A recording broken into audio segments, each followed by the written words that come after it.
Hi everyone, welcome back to my channel Sabis Tube.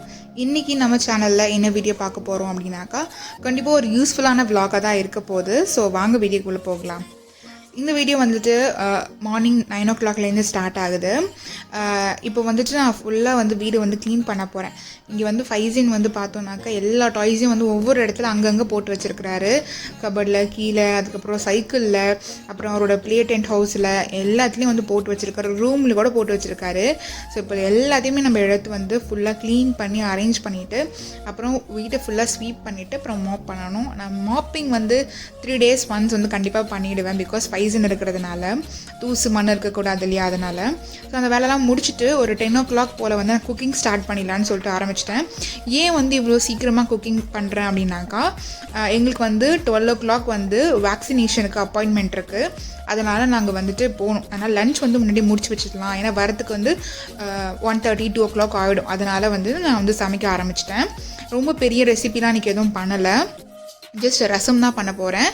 மிளகு, ஜீரகம், அப்புறம் பூண்டு, காஞ்ச மிளகாய் இதெல்லாம் பற்றி போட்டு இந்த மாதிரி ரஃப்பாக வந்து அரைச்சிக்கலாம். நான் ஆக்சுவலி இது வந்து இடித்து பண்ணால் இன்னும் சூப்பராக இருக்கும். பட் நான் வந்து இப்போ நான் அரைச்சிக்கிட்டேன். இது ரெடி பண்ணதுக்கப்புறமா நம்ம தண்ணி வந்து ரசத்துக்கு ஊட்டணும் இல்லையா, அதுக்கு வந்து புளி தண்ணி வந்து நான் எப்போதுமே இந்த மாதிரி கொஞ்சம் ரெடி பண்ணி வச்சுப்பேன். பிகாஸ் நான் அந்த டைமில் புளி ஊற வைக்கிறதுக்கு மறந்துடுவேன். அதனால் இந்த மாதிரி ஒரு உருண்டை மட்டும் எடுத்து நான் அதை புளி கரைச்சி இந்த மாதிரி கிளாஸ் ஜாரில் போட்டு வச்சுருவேன். எனக்கு ஒரு 1 week போல் வரும். ஸோ அதுக்கு தேவையான அளவுக்கு வாட்டர் வந்து நான் ஆட் பண்ணிக்கிட்டேன். அண்ட் அதே மாதிரி தேவையான அளவு, அதாவது என்டையர் ரசத்துக்கு தேவையான அளவு சால்ட்டும் நான் இதுலேயே ஆட் பண்ணிக்கிட்டேன். நல்லா பழுத்த தக்காளி பழம் வந்துட்டு ஒன்று எடுத்து அதை வந்து இந்த மாதிரி சும்மா ஸ்லிட் பண்ணிவிட்டு அதுக்கப்புறம் கையால் கரைச்சி விடுவேன். யூஸ்வலாக ரசத்துக்கு இந்த மாதிரி கரைச்சி கையால் பண்ணுறது தான் வந்து நிஜமாகவே நல்லாயிருக்கும். அந்த பீசஸ் எல்லாம் ரஃப்பாக இருக்கும். ஸோ அதனால் எனக்கு வந்து இந்த மாதிரி கையால் கரைச்சி தான் பிடிக்கும். ஒவ்வொருத்தவங்களும் ரசம் வந்து ஒவ்வொரு மாதிரி பண்ணுவாங்க. ஈவன் எங்கள் அம்மா ஒரு மாதிரி பண்ணுவாங்க, நான் ஒரு மாதிரி பண்ணுவேன். ஸோ ஒவ்வொருத்தவங்களுக்குமே ஒரு ஸ்டைல், வே ஆஃப் மேக்கிங் இருக்கும். ஸோ நான் வந்து இந்த மெத்தடில் தான் பண்ணுவேன்.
நாங்கள் ஸ்லாட்டு. ஸோ அதுக்கப்புறம் வந்து நாங்கள் இன்றைக்கி வந்து வேக்சினேட் பண்ண வந்திருக்கோம். ஸோ கண்டிப்பாக எல்லாருமே வந்து வேக்சினேட் பண்ணணும்.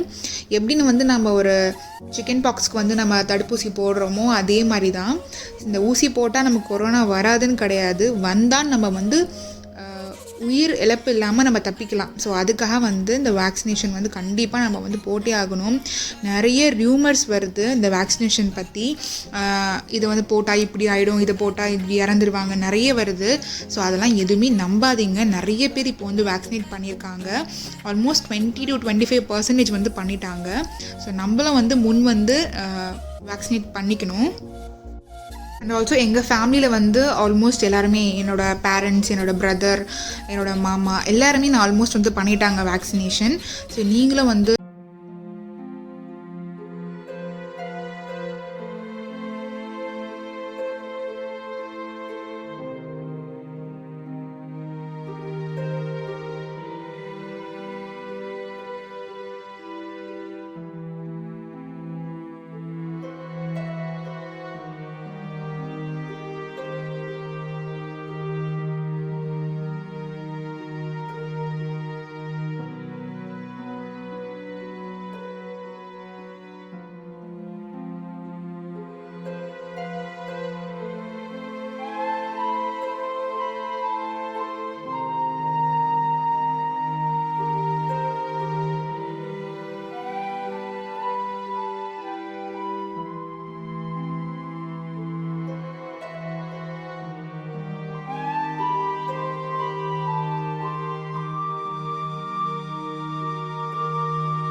எந்த ஒரு போஸ்ட் சிம்டம்ஸும் எதுவும் இல்லை.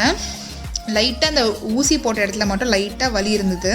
அண்ட் இதுதான் அந்த கார்டு எங்களுக்கு வந்து கொடுத்துருந்தாங்களே கோவிஷீல்டு வந்து வேக்சினேஷன் பண்ணதுன்னு சொல்லிட்டு. ஸோ அந்த கார்டு தான் இது.